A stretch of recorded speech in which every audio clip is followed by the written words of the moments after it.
Salmos capítulo 2, versículo 12 dice así, hermanos.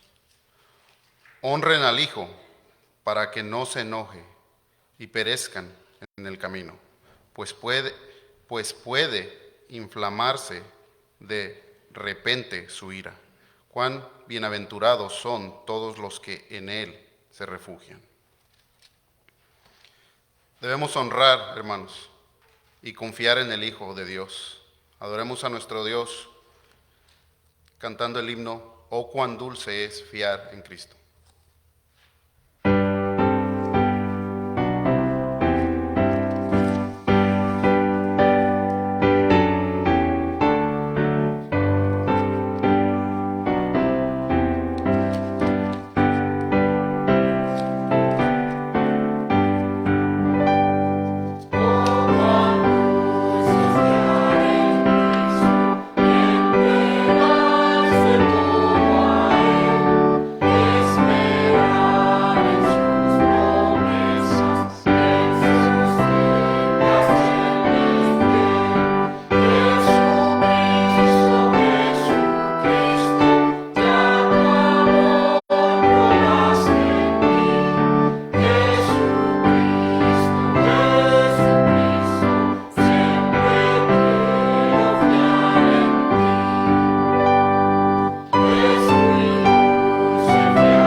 Pueden tomar asiento, hermanos.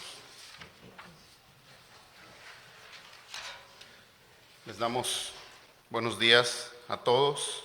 Queremos saludarles. Si usted nos visita por primera vez, queremos darle la más cordial bienvenida a la Iglesia Bíblica de Cypress.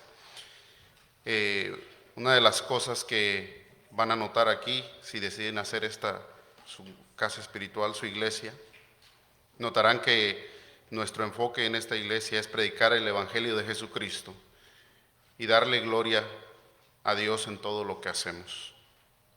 Sean muy bienvenidos a todos, hermanos, en esta mañana. Tenemos algunos anuncios. El martes, como ya saben todos, a las 6:30 de la tarde tenemos nuestra reunión de oración. Todos están cordialmente invitados. El sábado 28, este sábado que viene, hermanos, tendremos una reunión de oración, una reunión en la cual tendremos compañerismo. Les invitamos a que todos traigan un platillo para compartir. De 6 a 7 tendremos eso, y después de 7 a 8 tendremos un Q&A. Preparen sus preguntas, hermanos, y les esperamos a todos. Si pueden, hermanos, tomen ese día y hagan un espacio el próximo sábado de 6 a 8. y pasen, los sugieres.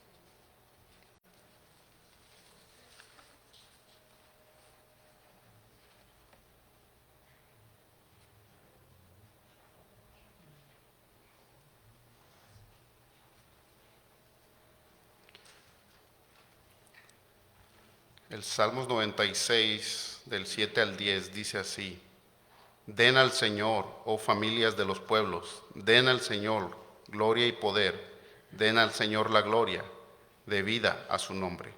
Traigan ofrenda y entren en sus atrios, adoren al Señor en vestiduras santas, tiemblen ante su presencia toda la tierra. Digan entre las naciones, el Señor reina. Ciertamente el mundo está bien afirmado, será inconmovible, él juzgará a los pueblos con equidad. Oremos, hermanos. Padre Santo, te damos una vez más gracias, te damos gracias, Padre, por este momento. Padre, te pedimos que en este momento que vamos a dar, Padre, de lo mucho que tú nos has dado, Padre, que demos de corazón, Padre, que demos libres, sabiendo, Padre, que todo lo que tenemos, Padre, proviene de ti, Padre.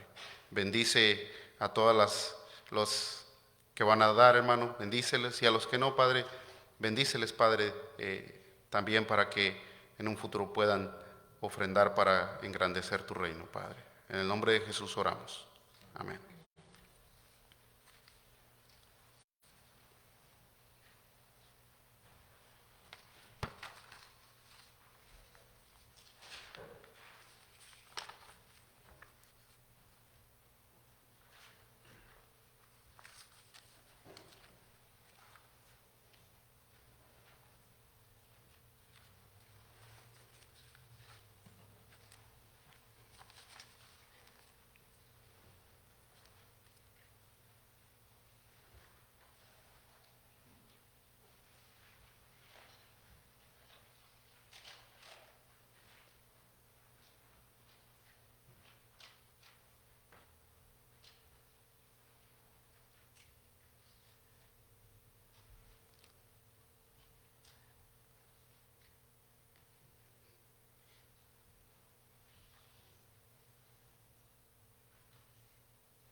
Una vez más, hermanos, les pedimos que se pongan de pie.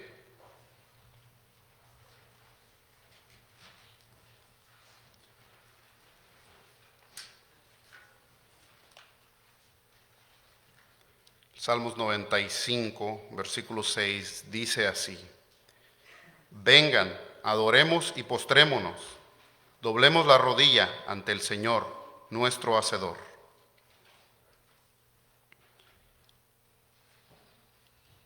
Le invitamos, hermanos, a entonar el himno El Dios que adoramos.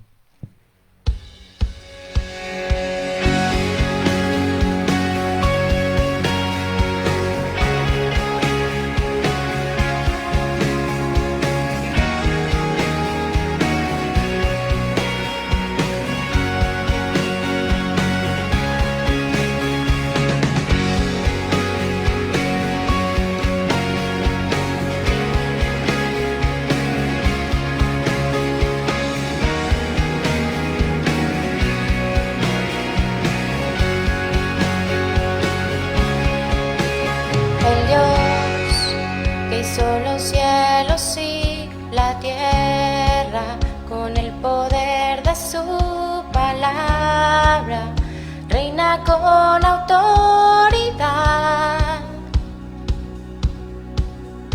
el Dios que aún los vientos le obedecen, una palabra es suficiente para los muertos levantar. Nadie es como Él, oh gran yo soy. Tú eres el Dios que adoramos, todopoderoso y soberano, grande en misericordia.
Amados, una vez más les invito a que abran sus Biblias en la primera carta del apóstol Pablo a la iglesia de Corinto, capítulo 11.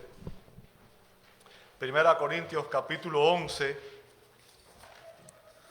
Vamos a estar viendo los versos 1 al 11 y el mensaje de hoy, Primera Corintios 15, 1 al 11, el mensaje de hoy es una continuación del de la semana anterior. Recuerden, venimos siguiendo una serie basada en la carta del apóstol Pablo a la iglesia de Corinto y llegamos al capítulo 15, donde el apóstol Pablo trata una doctrina fundamental de la fe cristiana, que es la resurrección de nuestro Señor Jesucristo. Y en este hermoso pasaje de 1 Corintios 15, 1 al 11, el apóstol Pablo da algunos testimonios de la resurrección de Cristo. Algunos testimonios de la resurrección de Cristo. Dice así el capítulo 15 de 1 Corintios, en el verso 1 en adelante hasta el 11, dice así la palabra de Dios. Ahora les hago saber, hermanos, el evangelio que les prediqué, el cual también ustedes recibieron, en el cual también están firmes, por el cual también son salvos, si retienen las palabras que les prediqué, a no ser que hayan creído en vano. Porque yo les entregué en primer lugar lo mismo que recibí, que Cristo murió por nuestros pecados conforme a las Escrituras, que fue sepultado y que resucitó al tercer día conforme a las Escrituras, que se apareció a Cefas y después a los 12. Luego se apareció a más de 500 hermanos a la vez, la mayoría de los cuales viven aún, pero algunos ya duermen. Después se apareció a Jacobo, luego a todos los apóstoles, y al último de todos, como un nacido fuera de tiempo, se me apareció también a mí. Porque yo soy el más insignificante de los apóstoles, que no soy digno de ser llamado apóstol, pues perseguí a la iglesia de Dios. Pero por la gracia de Dios soy lo que soy, y su gracia para conmigo no resultó vana. Antes bien, he trabajado mucho más que todos ellos, aunque no yo, sino la gracia de Dios en mí. Sin embargo, haya sido yo o ellos, así predicamos y así creyeron ustedes. Señor, damos gracias por esta palabra que tú nos das. Gracias porque en ella tú nos enseñas, Señor, testimonios importantes de que nuestro Señor y Salvador no quedó en una tumba, sino que Él resucitó de los muertos, que Él vive, y es por su poder y es por su resurrección que nosotros tenemos esperanza de que algún día también resucitaremos y estaremos en el reino eterno. Gracias, Señor, por tu palabra, por las promesas que nos has dado, por la salvación que nos has ofrecido, porque es un regalo, un don de tu gracia. Ninguno merecía recibir este regalo, Señor, y a ti te ha placido darlo. Y lo has hecho, Señor, a través de la obra de tu amado Hijo, nuestro Señor y Salvador Jesucristo, a quien damos gloria. Recibe nuestra adoración en esta mañana y pedimos que en esta mañana tu Espíritu sea nuestro Maestro y que nos guíe a toda verdad. Lo pedimos en el nombre de Jesús. Amén. Amén. Pueden tomar sus asientos, hermanos. Muchas gracias a todos.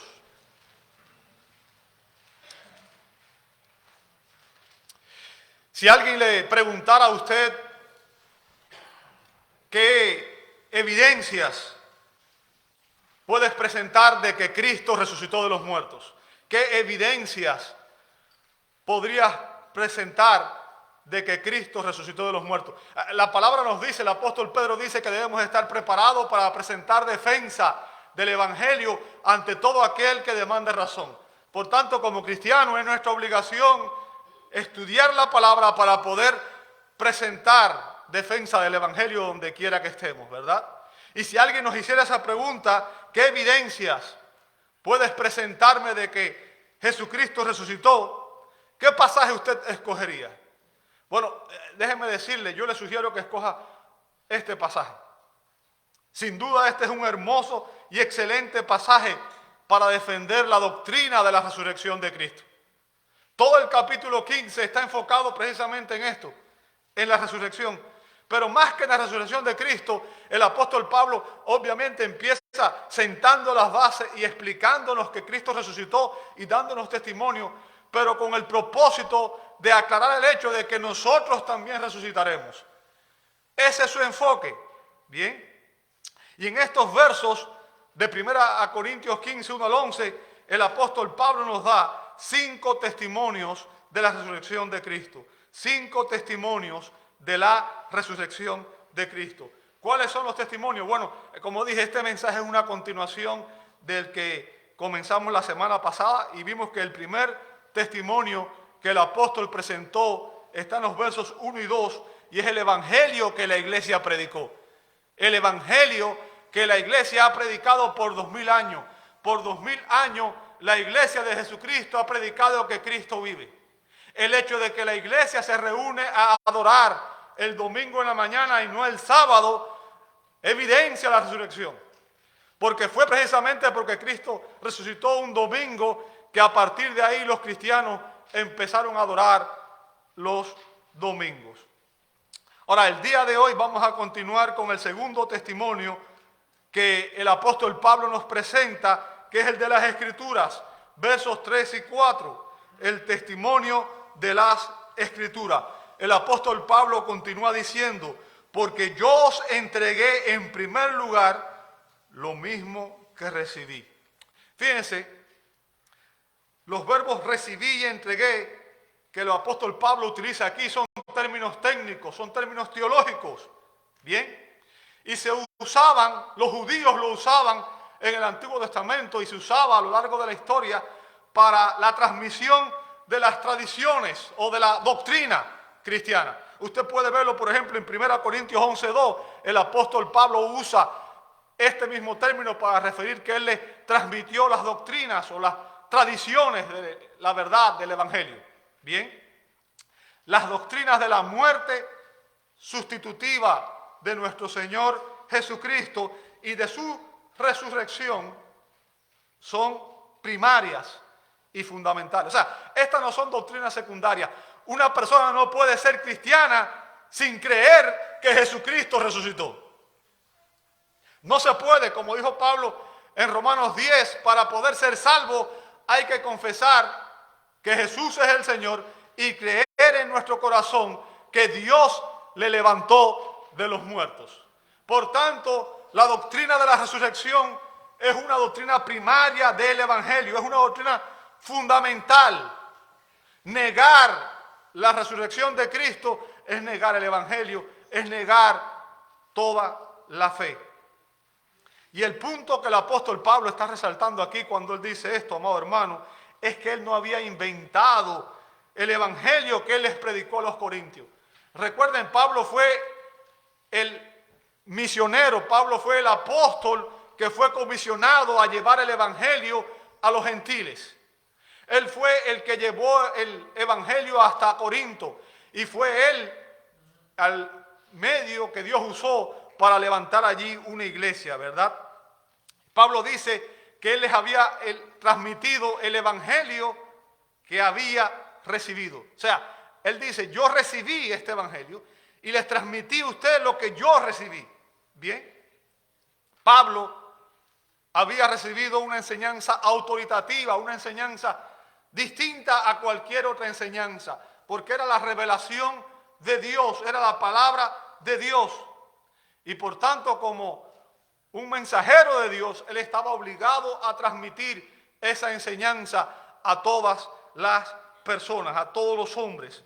Y él debía actuar como guardián de la sana doctrina, como un guardián del evangelio de Cristo. Pablo, obviamente, era un defensor del evangelio. Ahora, sabemos, porque él mismo lo comenta en el libro de los Gálatas, capítulo 1, versos 1 al 11 y 12, Gálatas 1, 11 y 12, el apóstol Pablo dice que el evangelio que él predicó no lo recibió de hombre ni por hombre, sino que el evangelio que él predicó lo recibió directamente por revelación de nuestro Señor Jesucristo.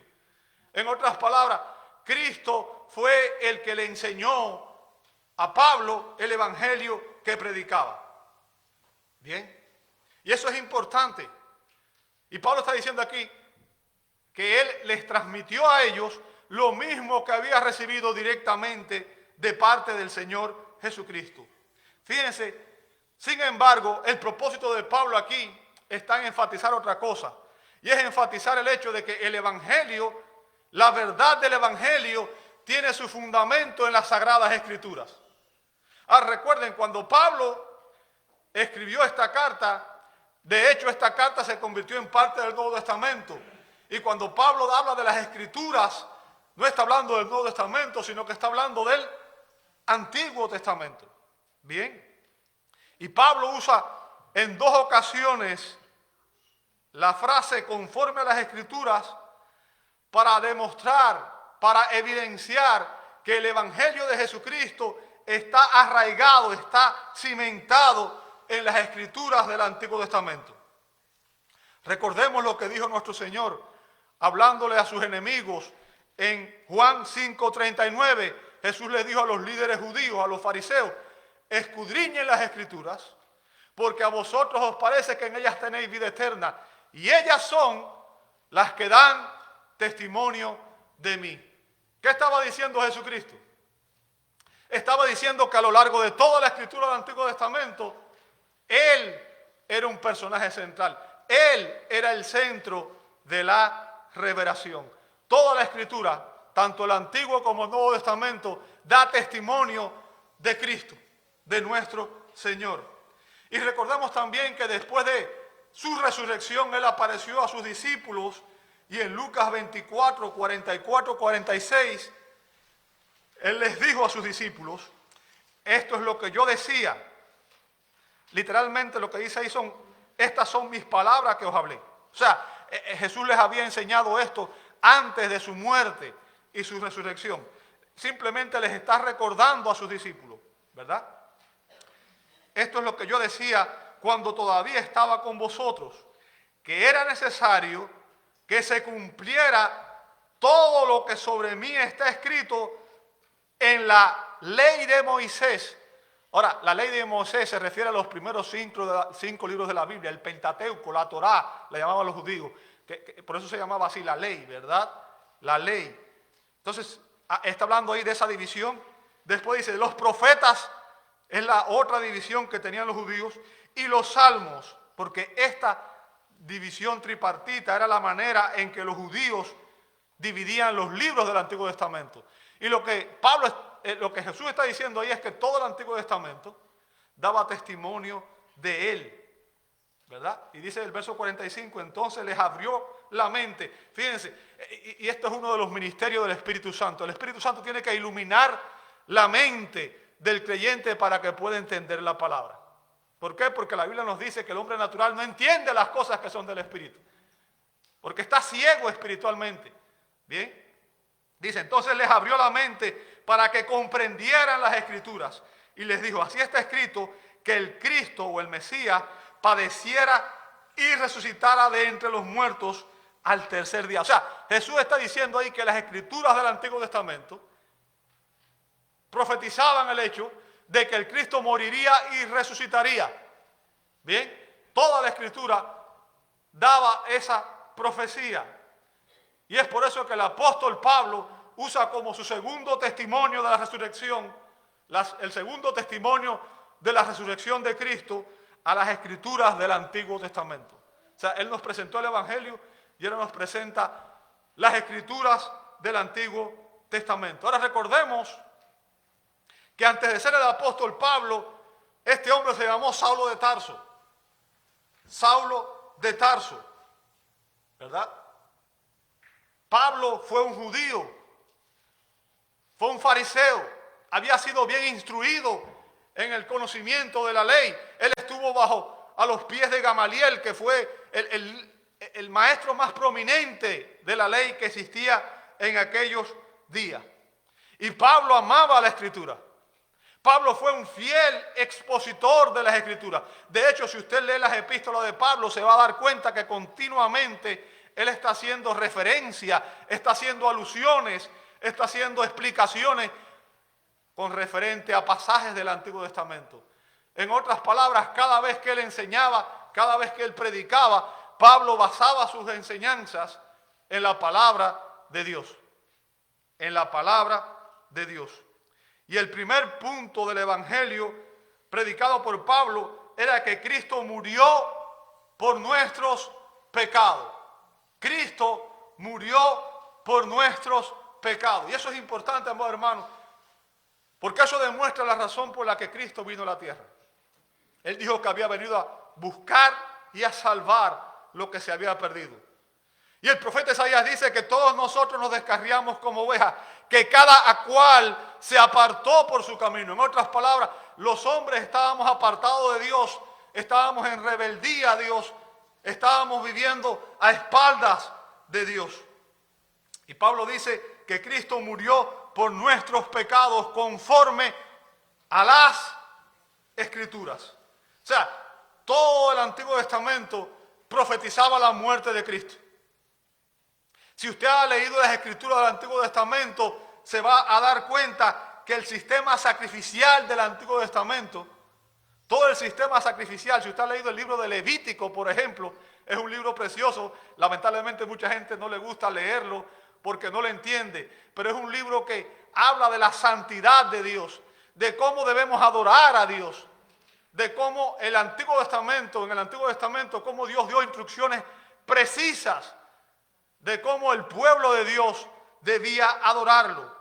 Todo el sistema sacrificial del Antiguo Testamento, incluido el día de la expiación anual en Levíticos 16, apuntaba al sacrificio de Cristo en la cruz del Calvario, como nuestro sustituto y nuestro Salvador. O sea, Pablo está diciendo, todo el Antiguo Testamento está profetizando el hecho de que el Cristo moriría. Y eso es importante para la iglesia. ¿Sabe por qué?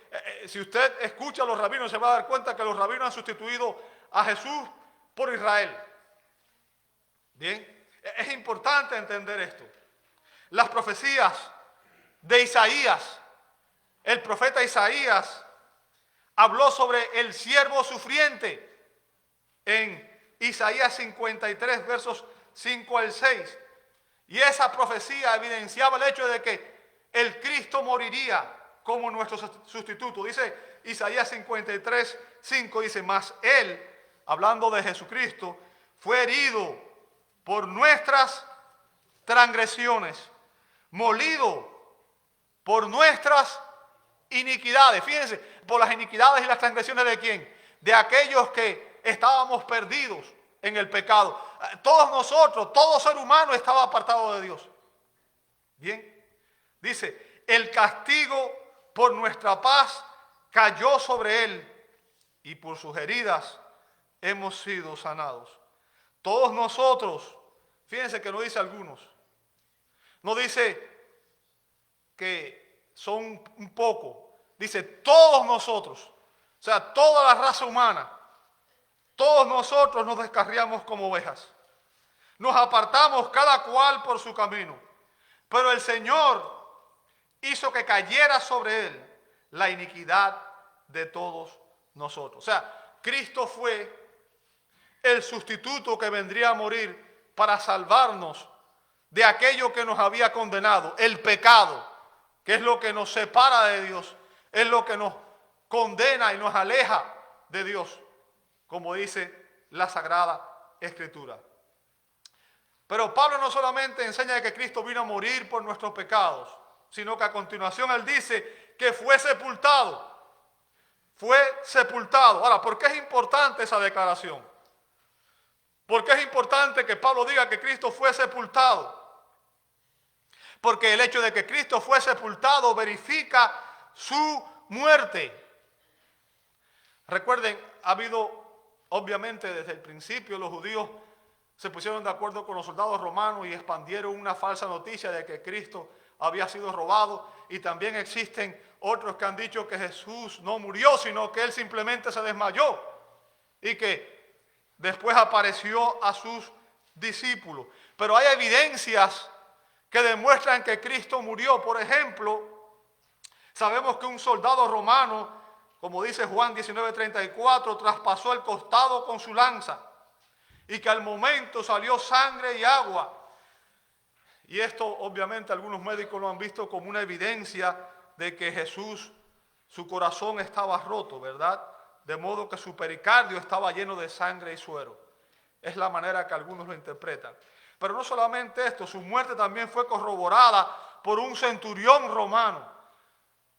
un centurión romano, según vemos en Marcos 15, 44 al 45. O sea, hay muchas evidencias que la Biblia presenta sobre el hecho de que Cristo había muerto y que había sido sepultado. Recuerden que Jesús también fue preparado conforme a la costumbre que tenían los judíos y fue embalsamado y lo cubrieron con especies aromáticas y lo cubrieron con lienzos y todo lo demás. Ningún discípulo esperaba el hecho de que Jesús resucitara. Jesús fue sepultado. Y después dice a continuación Pablo, y que resucitó al tercer día. Resucitó al tercer día. Fíjense, los verbos murió y fue sepultado en el griego están en tiempo aoristo. Sin embargo, él cambia aquí y el verbo resucitó está en tiempo perfecto, pasivo e indicativo. Y usted dirá, ¿qué importancia tiene esto? Bueno, es de suma importancia. Hay un propósito detrás de esto. Es un detalle importante. Y usted dirá, ¿por qué? Bueno, hay una importante razón por la que Pablo cambia el tiempo de los verbos. Pablo desea enfatizar aquí, en este pasaje, la permanencia de la resurrección de Jesucristo. ¿A qué me refiero? Bueno, ¿acaso fue Jesús el único que resucitó de los muertos? No. Sabemos que Jesús resucitó a Lázaro de los muertos, ¿sí o no? Jesús resucitó a Lázaro de los muertos, pero también sabemos que Lázaro volvió a morir. ¿Entiende eso? Sin embargo, cuando Pablo dice aquí que Jesús resucitó, lo hace de tal manera en el griego que dice que su resurrección es permanente y que él nunca más va a enfrentar la muerte. ¿Entiende el punto? El hecho de que Jesús vive eternamente. Jesús vive para siempre. Y dice que esta verdad es conforme a las Escrituras. Conforme a las Escrituras. Bien. En su mensaje de Pentecostés, el apóstol Pedro, hablando de la resurrección de Jesús, citó el Salmo 16, versos 9 y 10. Dice así la palabra de Dios en el Salmo 16, versos 9 y 10. Por tanto, mi corazón se alegra y mi alma se regocija. También mi carne morará segura, pues tú no abandonarás mi alma en el Seol, ni permitirás a tu santo ver corrupción. Fíjense, este salmo es visto como un salmo mesiánico y está anunciando el hecho de la resurrección de Cristo. Y luego él comentó en Hechos 2:31, o sea, Pedro comenta en Hechos 2:31 que David, el autor del Salmo 16, dijo en el verso 31, dice que David miró hacia el futuro y hablando de la resurrección de Cristo, que ni fue abandonado en el Hades, ni su carne sufrió corrupción. En otras palabras, Pedro vio este pasaje escrito por David como un anuncio de que Cristo resucitaría, de que nuestro Señor Jesucristo resucitaría. Jesús mismo enseñó que Él moriría y que al tercer día resucitaría. Usted puede ver eso en Mateo 16, 21. Mateo 16, 21. Dice así la palabra de Dios. Desde entonces Jesucristo comenzó a declarar a sus discípulos que debía ir a Jerusalén y sufrir muchas cosas de parte de los ancianos, de los principales sacerdotes y de los escribas, y ser muerto, y que dice a continuación, y resucitar al tercer día. O sea, Jesús mismo enseñó esta verdad, que Él moriría, pero que también Él resucitaría de entre los muertos. Y cuando los judíos incrédulos le pidieron una señal que demostrara que Él era el Mesías, Él respondió en Mateo 12, 39 al 40. Pero respondiendo, él les dijo: una generación perversa y adúltera demanda señal, y ninguna señal se le dará, sino la señal de Jonás. Fíjense, Jesús usa aquí a Jonás como un tipo. Bien. Jonás el profeta, verso 40. Porque como estuvo Jonás en el vientre del monstruo marino 3 días y 3 noches, así estará el Hijo del Hombre 3 días y 3 noches en el corazón de la tierra. O sea, Jesús usó a Jonás como un tipo para decir que así como Jonás había estado 3 días en el vientre del pez, él estaría 3 días en el sepulcro. Una y otra vez el Antiguo Testamento predijo la muerte, sepultura y resurrección de nuestro Señor Jesucristo. Lo hizo de muchas formas. Lo hizo directamente, lo hizo en tipo, lo hizo de diversas maneras. Ahora hemos visto el testimonio de la Escritura y a continuación el apóstol Pablo nos da el testimonio de los espectadores y puso el término espectadores por aliteración. Se refiere a los testigos originales, aquellos que vieron al Cristo resucitado, ¿verdad? Vamos a ver en los versos 5 al 7. Pablo nos habla aquí de los testimonios de los testigos originales. Bien, ¿sabe? A lo largo de la historia, el testimonio de testigos presenciales se ha considerado una de las formas de evidencia más confiables ante un juzgado. O sea, si usted va a un juzgado y usted tiene muchos testigos que avalen su testimonio, lo más seguro es que el juzgado, que el juez, acepte su testimonio. Bien, la ley misma del Antiguo Testamento exigía que debían haber 2 o 3 testigos mínimo para confirmar un veredicto. Usted puede leer eso en Deuteronomio capítulo 17, verso 6 y Deuteronomio 19, 15. O sea, la ley exigía que para juzgar cualquier asunto en un tribunal debía haber 2 o 3 testigos, ¿verdad? ¿Por qué? Porque este principio jurídico servía como una salvaguarda contra testimonios falsos, contra falsos testigos, ¿bien? Y demostraba una mayor precisión y objetividad a la hora de juzgar cualquier asunto, ¿ok? Ahora, en estos versos 5 al 7, el apóstol Pablo nos presenta el testimonio de varios espectadores, o sea, varios testigos presenciales, varias personas que fueron testigos de la resurrección de Cristo. Y nos presenta en primer lugar a los 12 en el verso 5, la primera parte, y en la segunda parte del verso 7. Dice así la primera parte del verso 5, que apareció a Cefas y después a los 12. ¿Sabe que Cefas es el apóstol Pedro, cierto? Y los 12 era un término que se usaba para referirse a los 12 apóstoles de Jesucristo. Y el verso 7 al final dice, luego a todos los apóstoles.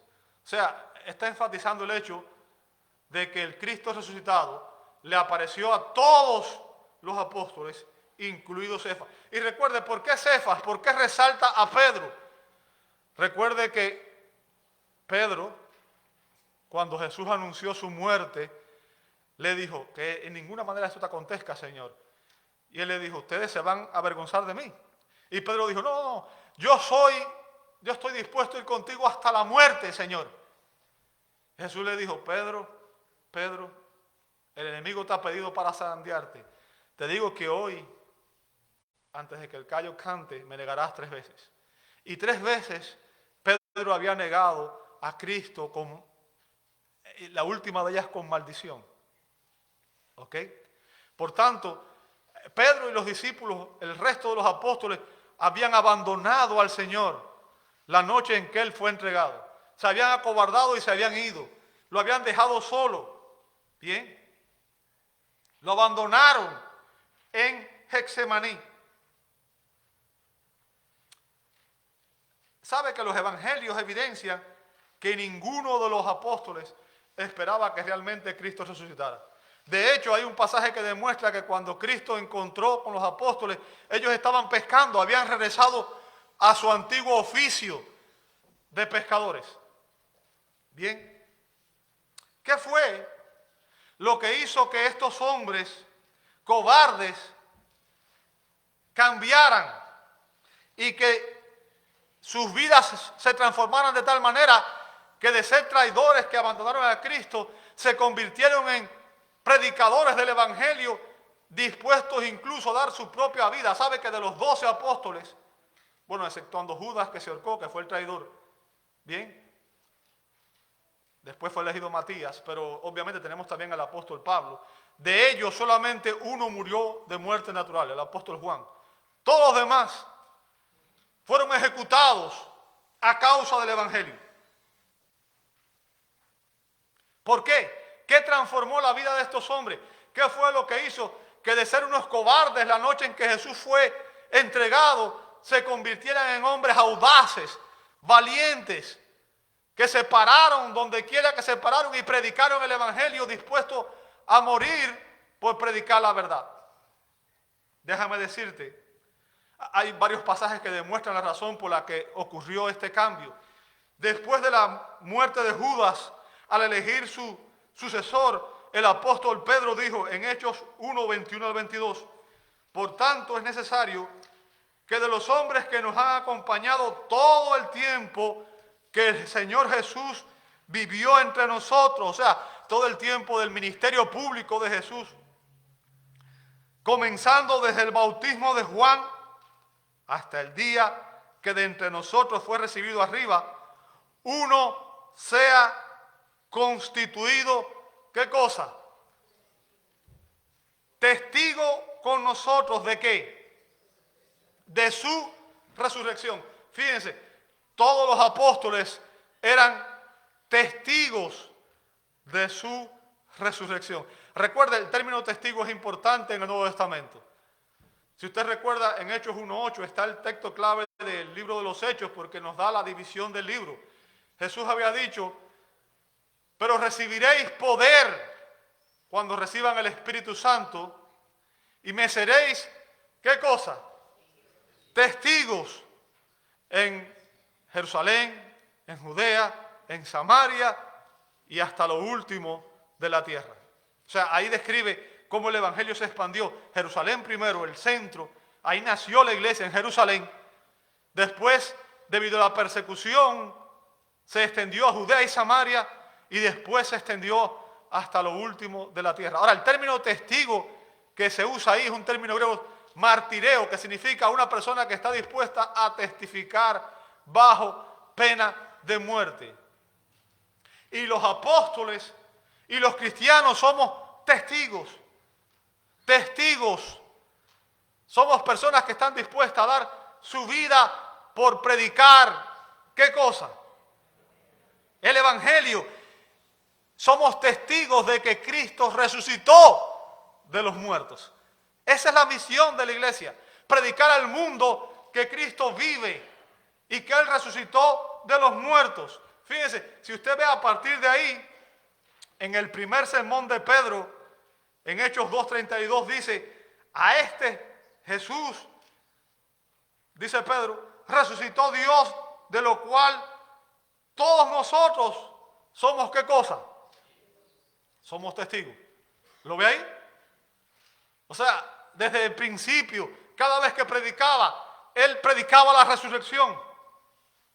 En su segundo sermón, Pedro afirmó en Hechos 3:15, y disteis muertes al autor de la vida, le está diciendo a los judíos, al que Dios resucitó de los muertos, de lo cual nosotros somos, ¿qué cosa? Se da cuenta de que los creyentes desde el Nuevo Testamento, empezando por los apóstoles y todos los discípulos de Cristo, somos, ¿qué cosa? ¿Testigos de qué? De la resurrección de nuestro Señor Jesucristo. ¿Entiende eso? Somos testigos de la resurrección. Pedro, cuando los enemigos del Señor empezaron a atacar la iglesia y el Sanedrín judío les prohibió predicar el evangelio, en Hechos 5, 30 al 32, dice la Escritura, el Dios de nuestros padres, ¿qué fue lo que hizo? Resucitó a Jesús, a quien vosotros habías matado colgándole en una cruz. A este Dios exaltó a su diestra como príncipe y salvador, para dar arrepentimiento a Israel y perdón de pecados. Verso 32. Y nosotros, ¿qué somos? Somos testigos de estas cosas. Y también el Espíritu Santo, el cual Dios ha dado a los que le obedecen. ¿Se da cuenta, amado hermano, que desde el principio la iglesia ha dado testimonio de la resurrección de Cristo? Los apóstoles, todos ellos testificaron de la resurrección de Cristo. La iglesia, todos los creyentes debemos ser testigos del hecho de que Cristo resucitó. Bien. Ahora, no solamente los 12, obviamente Pablo también estaba entre esos testigos. Si usted ve el verso 15, 1 Corintios 15, 15, Pablo dice, aún más somos hallados testigos falsos de Dios, porque hemos, ¿qué cosa? Hemos testificado, ¿lo ve ahí? Contra Dios, que Él resucitó a Cristo, a quien no resucitó, si en verdad los muertos no resucitan. ¿Qué está diciendo? Pablo está diciendo ahí que Él también fue un testigo de la resurrección de Cristo. Bien. Ahora, no solamente los 12 fueron testigos, también dice Pablo que hubieron 500 testigos. Verso 6. 500 testigos. Ahora, recuerden, por 2 testigos o 3 en un juzgado se aprueba una sentencia. ¿Se imagina 500 testigos? Dice el verso 6. Luego se apareció a más de 500 hermanos a la vez. ¿Lo ve ahí? Se apareció a más de 500 hermanos a la vez. Créanme que son muchas personas las que han intentado desacreditar la doctrina de la resurrección de Cristo. Muchos dicen que Jesús no resucitó, sino simplemente que Él se desmayó, o que se robaron el cadáver, o que fue alucinación de los creyentes. Pablo dice que hubieron 500 testigos presenciales, 500 personas que vieron al Cristo resucitado al mismo tiempo. De esa manera es evidente que no pudo haber sido un engaño o una alucinación, amado hermano. Y fíjense que el apóstol Pablo hace una importante declaración. Él dice, la mayoría de los cuales vive aún. En otras palabras, si usted tiene dudas, ¿qué puede hacer? Vaya y pregúnteles, ¿verdad? Pero algunos ya duermen. Ahora yo le pregunto, ¿cree usted que el testimonio de 500 testigos presenciales sería suficiente en un juzgado? El doctor J. Baymore McGee dice, a cualquier abogado de hoy le encantaría tener tantos testigos de su posición como los que Pablo enumera, así como pruebas de la resurrección de Cristo. Bien. Ahora no sabemos cuándo ni dónde estos testigos vieron a Jesús resucitado. La Biblia no nos da detalles al respecto. Bien. Pero lo que sí podemos deducir es que eran personas muy bien conocidas por la iglesia primitiva. Todo el mundo sabía quiénes eran. Recuerden, Pablo escribió esta carta a los Corintios. Pablo escribió esta carta 2 décadas después de la resurrección. Bien, o sea, tiempo después de la resurrección. El argumento principal de Pablo aquí, amado hermano, era que todavía en aquel tiempo habían testigos presenciales. Personas que habían visto al Cristo resucitado, que podían corroborar esta verdad que la iglesia había proclamado. Ahora, hasta aquí los testimonios que hemos visto son de creyentes, son de personas que amaban a Cristo. Bien. Pero ahora el apóstol Pablo nos presenta dos testimonios. Uno era un escéptico e incrédulo. Un escéptico incrédulo. El otro testimonio era un enemigo de Cristo. Y estos son testimonios más importantes aún. Bien. Vamos a ver en primer lugar el testimonio del escéptico. Verso 7 dice, después se apareció a Jacobo. ¿Sabe? El nombre Jacobo era también, se traduce Santiago. ¿Ok? Y Pablo no especifica aquí a cuál Santiago se refería aquí. O sea, a cuál Santiago fue el que vio al Cristo resucitado. ¿Sabe? Entre los apóstoles hubieron dos Jacobo. Por ejemplo, si usted lee en Hechos 13, 17 y 18, dice, Jacobo, hijo de Zebedeo. Ese es el primero, hablando de los apóstoles, ¿verdad? Juan, hermano de Jacobo, a quien puso por nombre Boanerges, que significa hijo del trueno. Andrés, Felipe, Bartolomé, Mateo, Tomás, y después está el otro. Dice, Jacobo, el hijo de Alfeo. O sea, esos son los dos Jacobos, o los dos Santiago, entre los apóstoles, ¿verdad? Sin embargo, los mejores expositores, los eruditos, creen que Pablo se refiere aquí a Jacobo, a Santiago, el hermano del Señor, quien fue también el autor de la epístola del Nuevo Testamento, la epístola de Santiago, ¿verdad? Fue el hermano del Señor, que llegó a convertirse después en un pilar de la iglesia en Jerusalén, como vemos en Hechos 15, 13 al 21. Pero recordemos que Jacobo o Santiago, el hermano del Señor, no creyó en Jesús. Durante su ministerio terrenal, él estuvo escéptico. Bien, si usted ve en Juan 7:5, Evangelio según San Juan, capítulo 7, verso 5, dice, porque ni aún sus hermanos creían en él. ¿Lo ve ahí? O sea, Jacobo, Santiago, era un escéptico, un incrédulo. No le creía a Jesús. No creía que realmente él fuera el Mesías.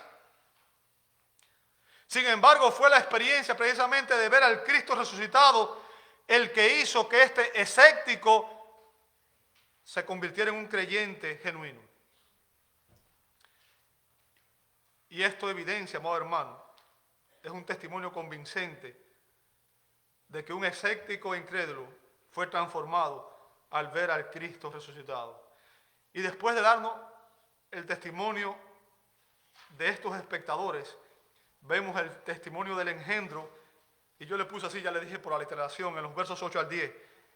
Versos 8 al 10 dice, y al último de todos, como a un nacido fuera de tiempo, literalmente en un nacimiento a destiempo, se me apareció también a mí, porque yo soy, fíjense, el más insignificante de los apóstoles, porque no soy digno de ser llamado apóstol, pues perseguí a la iglesia de Dios. Fíjense, déjenme decirles, no existe un testimonio más valioso en una corte, no existiría un testimonio más valioso en una corte que el de un enemigo de Jesucristo, un enemigo de Jesucristo que estaba defendiendo la resurrección.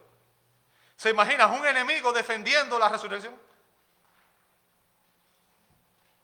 El cuarto testigo de la resurrección fue un enemigo de Jesús, muy enconado, y fue el mismo apóstol Pablo. Como dije, antes de ser el apóstol Pablo, este hombre se llamaba Saulo de Tarso, y este hombre odiaba el cristianismo. Este hombre persiguió la iglesia. Si usted ve en el libro de los Hechos, la persecución más grande que ha padecido la iglesia en ese tiempo, él estaba en el centro. Él estaba allí cuando Esteban, el primer mártir cristiano, fue apedreado. Él fue el que pidió carta a los líderes judíos para llevar la persecución no solamente dentro de Jerusalén, sino también ir a Damasco, ¿verdad? Saulo de Tarso odiaba a Jesús, odiaba la iglesia. ¿Qué fue lo que transformó a este hombre? ¿Qué fue lo que hizo que este hombre cambiara? ¿Qué convirtió a un perseguidor acérrimo de la iglesia en un predicador, en un apóstol que fundó muchas iglesias? ¿Qué lo hizo cambiar? ¿Sabe? El cambio de este hombre, su transformación, le trajo persecución y sufrimiento. Pablo sufrió como yo creo ningún otro predicador del evangelio ha sufrido. ¿Qué fue lo que transformó a este hombre? Pablo dice que fue un encuentro con el Cristo resucitado en su camino a Damasco. Él narra esto, ¿verdad? Y la Escritura nos dice esto en Hechos 9, 1 al 8. Fíjense. Y Pablo dice aquí que el Cristo resucitado le apareció a él y que le apareció tiempo después de haber ascendido al cielo. O sea, la aparición de Pablo, la aparición del Cristo resucitado a Pablo no fue junto con las apariciones a los demás discípulos en esos días que Jesús estuvo antes de ascender al cielo, sino que fue tiempo después. Bien, fue años después. De hecho, las apariciones de Jesús ya habían cesado. Y es por eso que el apóstol Pablo se describe a sí mismo aquí utilizando un término griego, ektromá, una palabra muy poco común que significa uno nacido fuera de tiempo. También se traduce como abortivo, un engendro, un aborto, un término fuerte.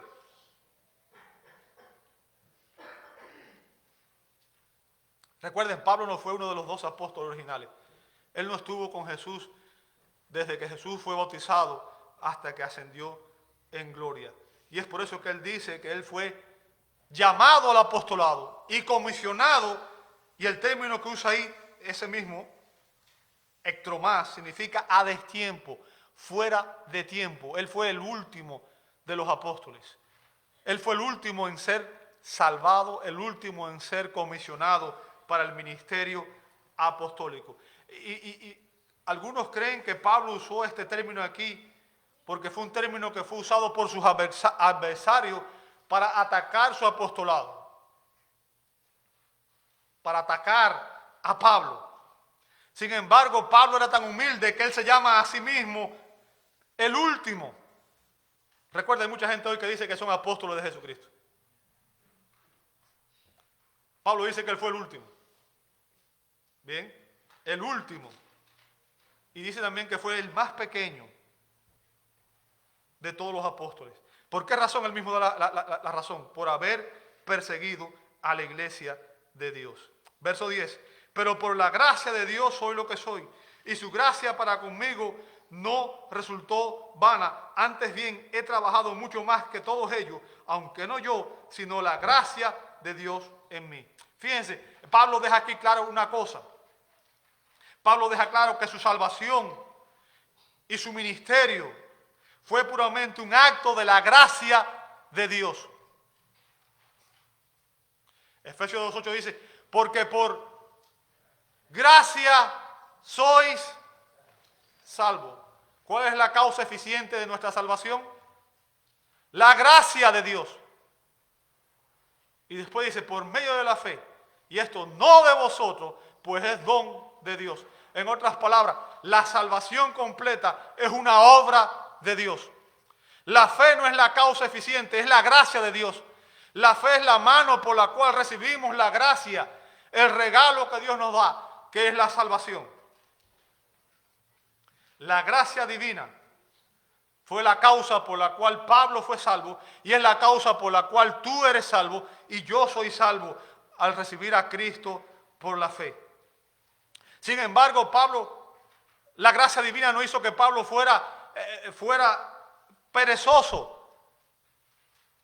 Yo quiero que usted entienda, muchas veces nos gozamos en nuestra salvación y se nos olvida que como cristianos hemos sido comisionados para ser testigos de la resurrección de Jesucristo, para ser testigos y predicar al mundo que Cristo vive. Pablo no se quedó sentado y dijo, bueno, el poder de Dios es tan grande que Él puede salvar a los pecadores sin mí. La gracia de Dios no puede ser una excusa para que nosotros no salgamos a predicar el Evangelio. Por el contrario, Pablo dice que fue un incentivo y que él trabajó más que el resto de los apóstoles. Pero fíjense, cuando él dice esto, no lo dice por orgullo ni por creerse superior. Porque él dice, él reconoce que fue la gracia de Dios la que le permitió lograr todo lo que él hizo. No había nada de que él pudiera gloriarse o enorgullecerse. Toda la gloria era para Dios. El testimonio, el último testimonio al que Pablo recurre, amado hermano, que ya con esto voy a terminar, es el de la enseñanza común de todos los apóstoles. La enseñanza común de todos los apóstoles. El testimonio de lo enseñado, verso 11. Sin embargo, haya sido yo o ellos, o sea, recuerde, los apóstoles fueron los que establecieron la doctrina en la que debe perseverar la iglesia. La iglesia, dice Efesios 2:20, fue fundada sobre el cimiento, el fundamento de los apóstoles y los profetas. ¿Recuerda eso? Sin embargo, haya sido yo o ellos, dice, así predicamos y así creísteis. O sea, sabemos que los creyentes de la iglesia primitiva, lamentablemente no sucede mucho hoy. Hay muchas iglesias que no siguen este patrón. Dice en Hechos 2:42 que los creyentes de la iglesia primitiva se dedicaban continuamente a las enseñanzas de los... Ahora, ¿qué apóstoles? Los apóstoles de Jesucristo, los apóstoles que escribieron las cartas del Nuevo Testamento. ¿Entendió eso? Dice que ellos se dedicaban continuamente a sus enseñanzas. Y es lo que la iglesia debe hacer hoy, dedicarse continuamente a las enseñanzas de las Escrituras. La resurrección de Cristo, amado hermano, es importante. Y hemos visto que todos los apóstoles se convirtieron en testigos ¿de qué? De la resurrección. Testigos de la resurrección de Cristo. Así que la resurrección de Cristo es un elemento esencial del mensaje que la iglesia debe proclamar.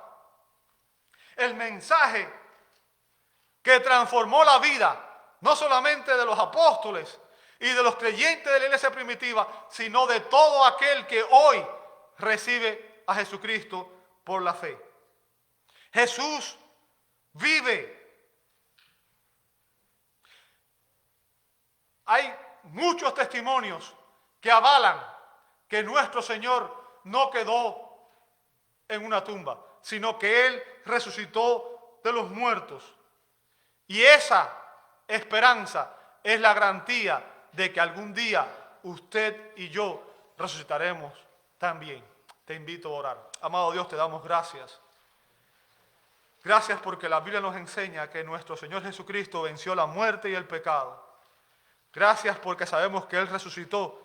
Y esto demuestra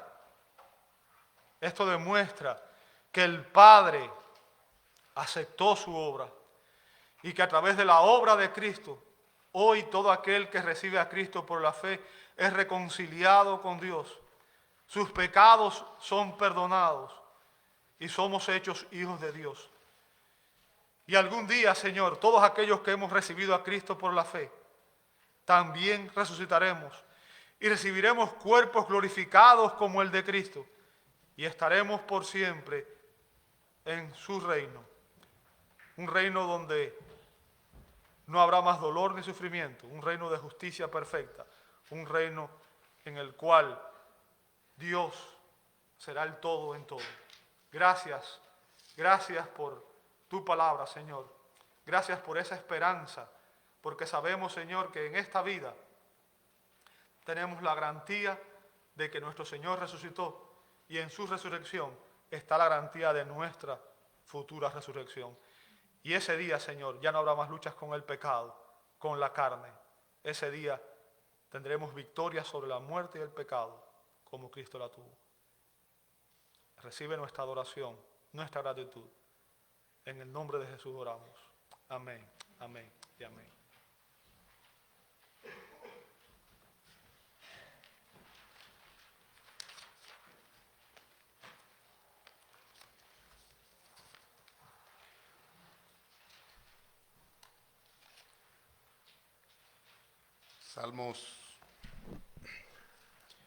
Salmos 45, versículo 6.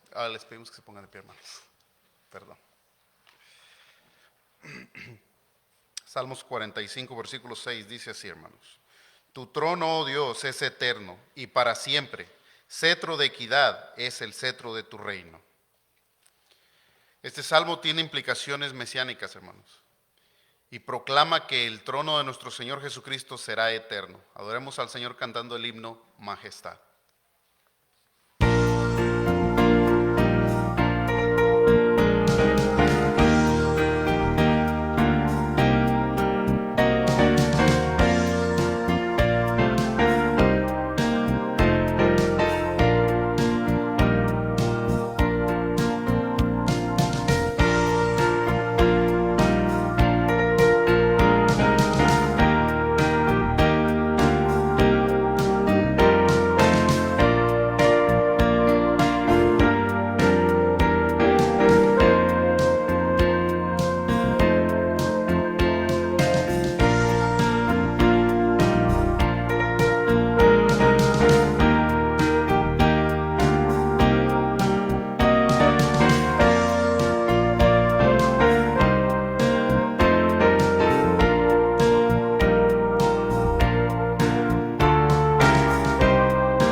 Hermanos, solo deseo recordarle antes de terminar que el próximo sábado a las 6 de la tarde vamos a tener el tiempo de compañerismo aquí en el Salón Comunitario del Frente. A todos les estamos invitando cordialmente a que nos acompañe. Va a ser un tiempo de compañerismo. Sé que hay algunos cuantos hermanos enfermos y unas familias que están enfermas también, así que les pido que oremos unos por otros para su recuperación.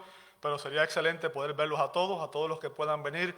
Les exhortamos a que traigan un plato típico de su país, ¿verdad?, para compartir. La iglesia va a proveer algunas cosas también. Va a ser de 6 a 7, va a ser el tiempo de compañerismo, y de 7 a 8 más o menos vamos a tener un tiempo de preguntas y respuestas en la cual Vamos a estar respondiendo cualquier pregunta que usted tenga, puede ser práctica o puede ser teológica, puede ser la que usted guste. Así que lo estamos invitando a todos cordialmente. Próximo sábado, 6 de la tarde, aquí en el Salón Comunitario. Gracias a todos por venir y bueno, me gustaría que nos oráramos una vez más para despedirnos y me gustaría saludar a las personas que nos visitaron hoy por primera vez. Si me dan el privilegio, les pido por favor que me den esa oportunidad. Les invito a orar. Amado Dios, te damos gracias. Gracias por tu misericordia. Gracias por permitirnos estar este día en este lugar para adorar tu nombre. Gracias por la obra de Cristo, porque Él es el Rey, el Señor de nuestras vidas. Gracias por la obra que Él hizo a favor nuestro, porque es por su gracia, es por su obra en la cruz del Calvario que hemos recibido el perdón de nuestros pecados. Y es por su resurrección que hemos sido justificados, Señor. Y hoy tenemos paz con Dios por medio de nuestro Señor Jesucristo. Hoy podemos ser llamados hijos de Dios. Gracias, Señor, por todo lo que haces por nosotros, por permitirnos este privilegio de poder adorarte, poder predicar tu palabra, poder orar a ti. Es un gozo, una alegría el poder tener comunión contigo, Señor. Yo pido tu bendición para tu pueblo en este lugar. Ruego, Señor, por todos aquellos de mis hermanos que están enfermos, tu mano de gracia y sanidad se extienda a cada uno de ellos, Señor. Pido, Padre, que tú bendigas cada hogar, cada familia aquí representada. Y ahora ruego que el amor de Dios el Padre, que la gracia de nuestro gran Dios y Salvador Jesucristo y la comunión del Santo Espíritu de Dios sea con todos nosotros, ahora y siempre. Amén, amén, amén. Dios les bendiga a todos. Tengan una bendecida semana. Muchas gracias, hermanos. Por favor, denme el